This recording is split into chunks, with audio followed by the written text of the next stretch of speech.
Lo más importante es que además es la figura en ascenso en el mundo parlamentario, que es raro que dejen figurar a alguien. Pero la verdad es que hace un año prácticamente nadie conocía a Esther Muñoz, fuera de los que estamos en el meollo político, y ahora ya es una figura. Doña Esther, muy buenos días. ¿Qué tal? Muy buenos días. Bueno, ¿y cómo lleva? ¿Le dejan pasar en la peluquería? ¿Le dan en los restaurantes? ¿Le ofrecen mesa? No, de momento no, y yo quiero seguir siendo una persona normal, o sea que encantada. No, normal no puede ser siendo política. Será buena o mala, pero normal, eso es difícil. Bueno, ¿cómo valora los 3 tiempos, digamos, en que se produjo ayer este fenómeno? Primero, el anuncio súbito, nadie esperaba el adelanto de la sentencia, debo decir que me pareció muy bien, porque además la condena es lo que se adelantaba. Luego, cómo lo vivieron en un primer momento el gobierno, y luego ya cómo después de los vaos del digestivo, el orujo y tal, por la tarde ya salieron como fieras junto con la televisión golpista de todas horas. ¿Cómo lo ve usted y cómo lo ve el partido? Bueno, yo creo que los españoles pueden estar tranquilos porque a día de hoy España sigue siendo un Estado de Derecho en el que no hay nadie por encima de la ley, se llame como se llame. Y tenemos un poder judicial independiente que no atiende ni a las presiones del gobierno ni de Pedro Sánchez. Yo creo que esto es una importante y es una garantía para todos los españoles saber que la ley sigue imperando en nuestro país, ¿no? A pesar de tener un gobierno que lucha contra la ley denodadamente, ¿no? Por otro lado, yo creo que hay mucha preocupación viendo la reacción, era esperada. Hemos visto el relato que ha construido el gobierno y todos sus satélites mediáticos, ¿no? Ya dictando sentencia antes de que los jueces fallasen y abriendo el camino a atacar al Poder Judicial, a atacar al Tribunal Supremo por esa previsible sentencia. Ellos creían que borrando todos los datos del fiscal general del Estado y mandando a 3 periodistas a decir que ellos sabían que era inocente, pues que estaba todo cerrado. Claro, se han sorprendido cuando se han dado cuenta que un procedimiento judicial no tiene nada que ver con eso, ¿no? Ahora estamos viendo pues, a ministros del Gobierno de España atacando y acusando a jueces de prevaricación, como hacía ayer Óscar López, ¿no? Por la mañana decía que se mordía la lengua y por la noche decía... Que se la había mordido y era veneno, ¿no? que es francamente preocupante. Y lo más preocupante de ayer probablemente fue ver a un Sánchez iracundo en ese acto en el Congreso en el que iban a presentar la serie o la película, no sé lo que es, de Un Instante, ¿no? En el que hablaba de la soberanía popular. España no tiene soberanía popular. Y lo más grave era enfrentar a la soberanía, a la democracia, frente a la ley, como si fuese un dilema. Esto es gravísimo, ¿no? Y Sánchez, con esa cara iracunda que tenía, como alguien había usado a llevarle la contraria el Tribunal Supremo, y vemos a todos sus satélites mediáticos, Televisión Española, profundamente, y muchos otros periodistas, hablando de golpismo judicial. Es gravísimo. A mí me parece gravísimo. Yo muchas veces uno ha tenido la impresión de que el PP, sobre todo aún no había llegado usted a titular en el PP, pero es la época de González Pons, en que, bueno, al final el PNV, bueno, al final Convergencia, bueno, al final Junts, el Partido Popular ha comprado siempre la misma mercancía podrida de los que facilitan el golpe, porque son golpistas, el golpismo catalán y el golpismo vasco. Porque el PNV ha estado siempre en el golpe con la ETA. Eso es un territorio que ya muchos dan por perdido y con no ir a comer cocochas, o el que quiera ir, pues que vaya. Pero en fin, el futuro para un partido de gobierno, como siempre quiere ser el Partido Popular, lo de ayer dibujó una situación terrible, porque no tiene una oposición a un gobierno de derechas, PP, Vox, etcétera. No, tiene una alternativa de régimen. Es decir, esto no es una oposición democrática, es una alternativa revolucionaria.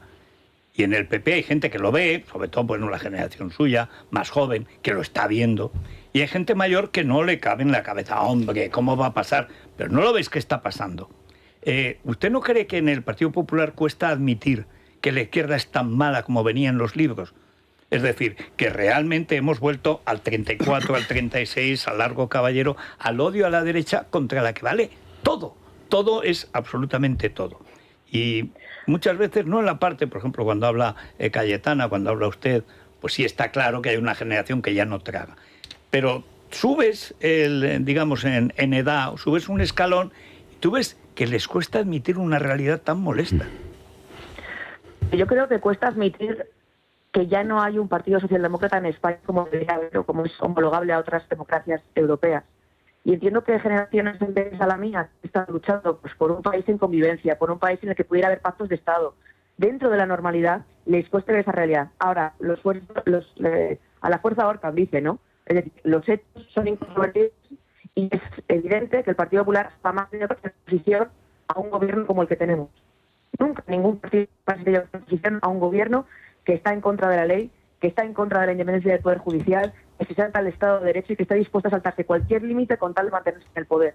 Que está dispuesto a reventar la convivencia de los españoles para ponerse este poder. Y yo creo que eso es una realidad que desde luego el Partido Popular tenemos muy todos. Bueno, alguien, un rival parlamentario, le ha metido a usted ahí un Pegasus, o por lo menos un Molestus, entonces suena como si estuviera no creyendo demasiado lo que dice, le han metido ahí un ruido. Una última cuestión a propósito de esto. Hace 50 años muere Franco, he leído, Marruecos lanza la población civil.